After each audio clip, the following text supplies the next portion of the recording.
Tamil cinema இண்டஸ்ட்ரியில ஒரு பெரிய பீரியட் ஆஃப் டைமுக்கு காமெடியில பின்னி பெடல் எடுத்தவர் வடிவேலு அவர்கள். இடையில நெறைய படங்கள்ல அவர் நடிக்காட்டியும், இப்ப கூட அவரு ரொம்ப ரெலவென்ட்டா இருக்காரு. ரீசன் என்னன்னா, எந்த ஒரு மீம் டெம்ப்ளேட் எடுத்தீங்க அப்டின்னாலும், அதுல கச்சிதமா பொருந்தக்கூடிய ஒரு கேரக்டர் தான் வடிவேலு.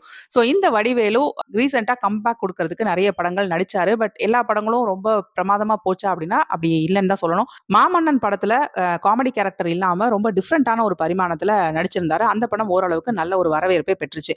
ஆனா இன்னும் அந்த காமெடி பழைய வின்டேஜ் வடிவேலு வந்து கம்பேக் குடுத்தாரா அப்படின்னா, கண்டிப்பா இன்னும் கிடையாது.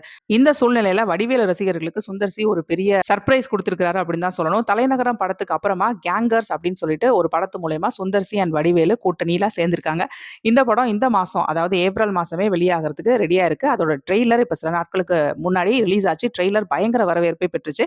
ஏன்னா, அந்த பழைய வின்டேஜ் வடிவேலுவோட அந்த காமெடி வைப் அந்த ட்ரெய்லர்ல முழுசா பார்க்க முடிஞ்சது. அது மட்டும் இல்லாம சுந்தர் சியோட கூட்டணி அண்ட் சுந்தர் சியோட வழக்கமான மசாலாக்கள் நிறைஞ்ச படம் அப்படிங்கிறதுனால, கண்டிப்பா வடிவேலுவோட காமெடி இப்பயும் கரண்ட்டா அந்த வைப் இருக்கும் அப்படின்னு சொல்லிட்டு எதிர்பார்க்கிற மாரி தான் இருந்துச்சு அந்த ட்ரெய்லர பார்க்கும்போது.